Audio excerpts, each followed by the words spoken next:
You're just the help. My mother didn't lower her voice. She said it into the phone like she was clarifying a seating chart, not erasing her own child. I was standing in a grocery store aisle, cart half full, when she delivered it. Casual, practiced, final. Your sister's wedding is in 3 weeks, she continued. She's short 27,000. You'll wire it. I laughed once, not because it was funny, because it was reflex. I don't have 27,000. She sighed, irritated. Don't start acting poor. You've always had money when it mattered. When it mattered to you, I said. Her tone sharpened. If you don't help, she'll be humiliated. Do you want that on your conscience? Humiliated. Not broke, not irresponsible. Humiliated. That money, she added, isn't for you anyway. You're not the bride. You're the support. The help. I stopped the cart, put my phone on speaker, let the words hang in the fluorescent air. Send it by Friday, she said, or don't come. I didn't argue. I didn't explain. I'll handle it, I said, and hung up. I didn't go home. I went to the bank, because the money she was demanding wasn't where she thought it was, and the account she'd been touching for years was about to get very quiet. Before I tell you what the bank found and why everything unraveled after that, tell me in the comments, have you ever been treated like a resource instead of a person by family? I didn't call her back. That was the first crack in the script. My mother expected outrage, or worse, compliance disguised as hesitation. She expected me to argue about numbers, to negotiate timelines, to explain myself like a budget request instead of a person. Silence denied her all of that. I pushed my cart out of the aisle and left it there. Milk sweating, bread crushed under something heavier. It didn't matter. None of it did. My phone buzzed once. Then again. Did you hear me? This isn't optional. I didn't open the messages. People like my mother use urgency as a leash. If she could keep me reacting, she could keep me paying. Silence cut the leash clean. Instead of replying, I opened my banking app, not to move money, but to confirm something I'd suspected for years and avoided naming. There were accounts I didn't recognize anymore, transfers I hadn't initiated, a pattern of withdrawals timed perfectly around family emergencies. Weddings, deposits, bridal upgrades, always justified, always framed as temporary, always repaid with gratitude instead of receipts. I walked into the bank branch 10 minutes later, not angry, not shaking, prepared. I need to review authorization on a joint account, I told the teller calmly, specifically who's been allowed to move funds. She nodded and typed. Then she paused. Ma'am, she said carefully, are you aware there's a standing power of attorney attached to this account? My mother hadn't just asked for money, she'd already been taking it. That power of attorney didn't come from nowhere. It had been planted years ago, disguised as help. I remembered the day she suggested it, framed as concern, not control. I was fresh out of college, overwhelmed, juggling bills and deadlines. She sat across from me at the kitchen table, sliding a folder forward like it was a favor. Just in case something happens, she'd said gently, this way I can step in. You won't even notice. I noticed. Not immediately, but slowly. Money would disappear right before family events, then reappear months later with no explanation, no apology. When I asked, she'd laugh. Relax, it's temporary. You're not using it. That was always the justification. If I wasn't spending it loudly, it wasn't really mine. If I wasn't showing it off, it was wasted. If my sister needed something, my savings became family funds. When my sister got engaged, the withdrawals increased. Dresses, venues, unexpected costs. Every time I hesitated, my mother reminded me of my role. You're reliable. You don't need much. You're good at sacrificing. I thought I was being generous. I didn't realize I was being managed. Standing at the bank counter, watching the teller scroll through years of transactions I hadn't approved, I felt something shift. Not anger, clarity. My mother hadn't asked me to fund the wedding. She'd already decided I would, and the only reason she was calling now was because she'd finally hit a limit she couldn't cross without my permission. That was about to change. The teller didn't look at me with sympathy. She looked at me with recognition, the kind that says, I've seen this before. Who initiated the power of attorney? I asked. She turned the screen slightly so I could see. A name. My mother's. Dated years back. Activated. Never revoked. And the withdrawals? I continued. Authorized under that POA, she said carefully, but flagged internally for unusual frequency and purpose. Weddings have a way of lighting up spreadsheets. I exhaled slowly. Can it be frozen? Yes, she replied, but once we do, there's a review, and anyone who's been moving funds will be notified. Not warned, not asked. Notified. I nodded. Do it. She hesitated just a fraction. Once it's frozen, no one, including you, can move money until it's resolved. I know, I said, because this wasn't about access. It was about stopping the bleed. While she processed the freeze, she asked one more question. Were you aware your mother listed the wedding vendors as recurring payees? I laughed softly, not because it was funny, because it was exact. Venmo names, floral accounts, a planner I'd never met, all paid from my account. My mother hadn't just demanded $27,000. She was calling because the system had finally reached the point where it wouldn't let her keep pretending this was invisible. The teller slid a document across the counter. Sign here to revoke the POA, immediately. I signed. The pen didn't shake. Because the moment I did, I wasn't cutting her off. I was taking my name back. And somewhere across town, my mother was about to discover that the wedding she'd promised on my back had just lost its funding. My phone started ringing before I reached my car. Not a text, a call. That told me everything. I let it ring once, twice, 3 times. Then it stopped, only to start again immediately. I answered on the 4th ring. What did you do? My mother demanded, skipping hello. Her voice was tight, sharp around the edges like glass under pressure. The florist just called. The planner can't access the account. Is this some kind of mistake? No, it's not. Silence. Then panic rushed in to fill it. You froze the account? She hissed. Do you have any idea what you've done? Vendors are calling me. Your sister is in tears. Tears. Of course she was. I told you to send the money, my mother snapped. This is humiliating. People are watching. There it was again. Not illegal, not wrong, humiliating. You're overreacting, she added quickly, shifting tactics. You know I had access. You agreed to it years ago. I revoked it, I replied, at the bank. Her breathing went shallow. I could hear it through the phone.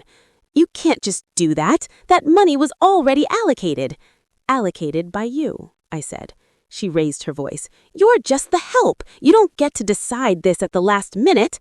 That was the moment she realized something was wrong, because help doesn't freeze accounts. Help doesn't trigger reviews. And help doesn't make banks start asking why a wedding was being funded through someone else's name. The line went quiet. Then she whispered, What did the bank say?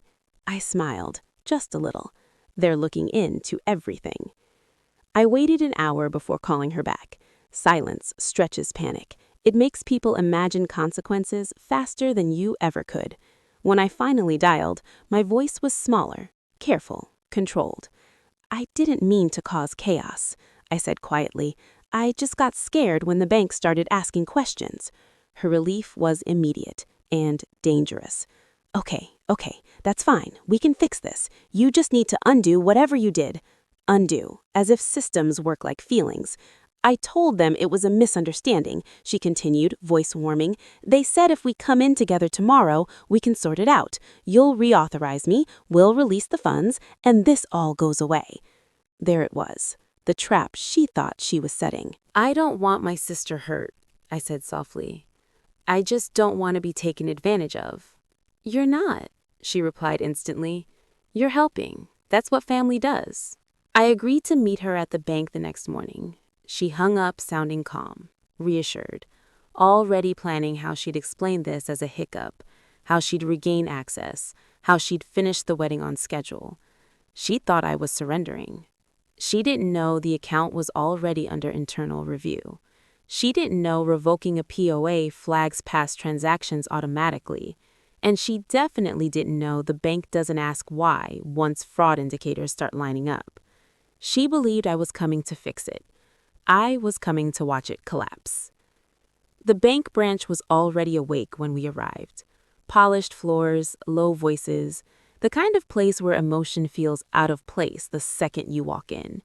My mother arrived first, dressed like this was a meeting she expected to win. Shoulders back, chin high, confidence rehearsed. "There you are," she said tightly. "Let's get this fixed quickly." We were escorted into a small office, glass walls, no privacy theater, just visibility. That mattered.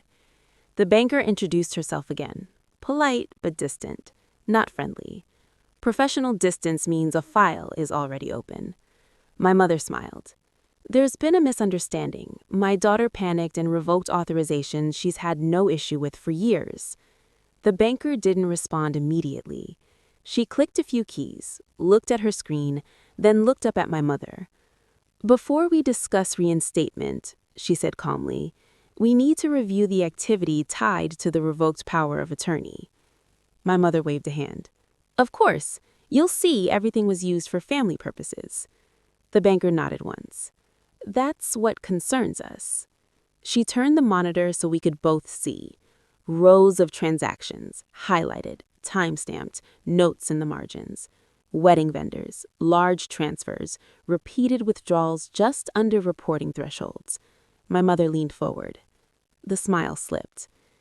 "These," the banker continued, "were executed without the account holder's direct consent, for non-essential purposes over an extended period." My mother laughed weakly. "I had permission." The banker didn't look at her. She looked at me.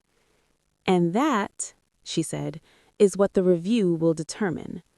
My mother's fingers tightened around her purse strap. "What review?" she asked. The banker folded her hands. "The one that starts when a power of attorney is revoked due to suspected financial abuse." The room went very quiet. My mother didn't panic right away. First came disbelief, tight-lipped, offended, wounded. "Financial abuse?" she repeated, like the phrase itself was insulting. "That's dramatic." The banker didn't flinch. "When a power of attorney is revoked," she explained calmly, "we're required to examine prior use, especially when funds were redirected for personal events not benefiting the account holder." My mother straightened. "It benefited the family." The banker nodded once and clicked another tab. "That's not how the law defines benefit, especially when the account holder wasn't informed of recurring withdrawals or listed payees." My mother opened her mouth, then stopped, because the banker was still scrolling. "Can you explain," she continued, "why multiple transactions were structured just under reporting limits?" My mother laughed too fast. "I don't handle numbers like that." The banker turned the screen slightly more. Notes, internal flags, time-stamped comments. These were manually entered, not automated, and several include memo lines in your handwriting. Silence fell hard. I didn't look at my mother. I didn't need to. I could hear it in her breathing, short, shallow, uneven. "You told me it was okay," she said finally, not to the banker, but to me. "I never said yes," I replied quietly. The banker folded her hands. "At this point, we're escalating the review. The accounts will remain frozen and the matter will be referred to our financial abuse unit." My mother's voice dropped to a whisper. "Is this serious?" The banker met her eyes. "Yes," she said, "it is." And for the first time, my mother understood this wasn't about a wedding anymore. The banker stood up. That was the moment everything shifted. "This meeting is concluded," she said calmly. "Further communication will go through our review department." My mother shot to her feet. "You can't just lock me out. I'm her mother." The banker didn't raise her voice. "You are no longer an authorized party on this account." She handed my mother a printed notice. Dates, statutes, next steps. "Any additional contact regarding these funds should be directed to your legal counsel." Legal. That word landed harder than anything else. My mother's hands trembled as she read. "This is a mistake," she whispered. "This is about a wedding." "No," the banker replied. "This is about misuse of authority." She turned to me. "Your funds are protected. You'll receive a full accounting within 5 business days." I nodded once.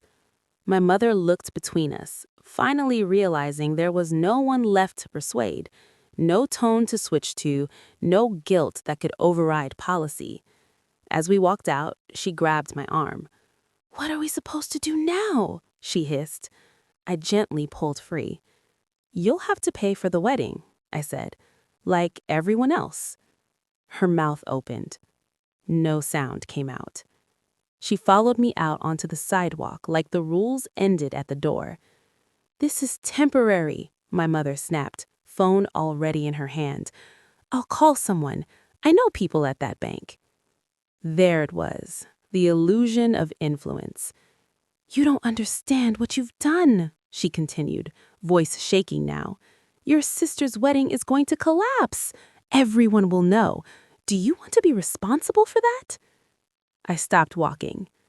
"I didn't take the money," I said calmly. "You did." Her face twisted. "After everything I've done for you, you owe us." I met her eyes. "No, you trained me to pay. That's not the same thing." She reached for my arm again. Too late. "Please," she said, quieter now. "Just fix it." I stepped back. "You should talk to a lawyer. The bank already is." Her confidence finally broke. "The wedding happens anyway. Smaller, quieter, paid for with credit cards and favors instead of my silence. I didn't attend. I spent that weekend opening a new account, moving my money somewhere my name was the only one on the page. The bank sent a full report a week later. Every withdrawal, every memo, every justification she'd written for spending money that wasn't hers. She stopped calling after that. Not because she understood, but because she couldn't argue with statements. Family doesn't mean unlimited access. Love doesn't require funding. She called me the help, so I quit the job. And for the first time, every dollar I earned stayed exactly where it belonged, with me.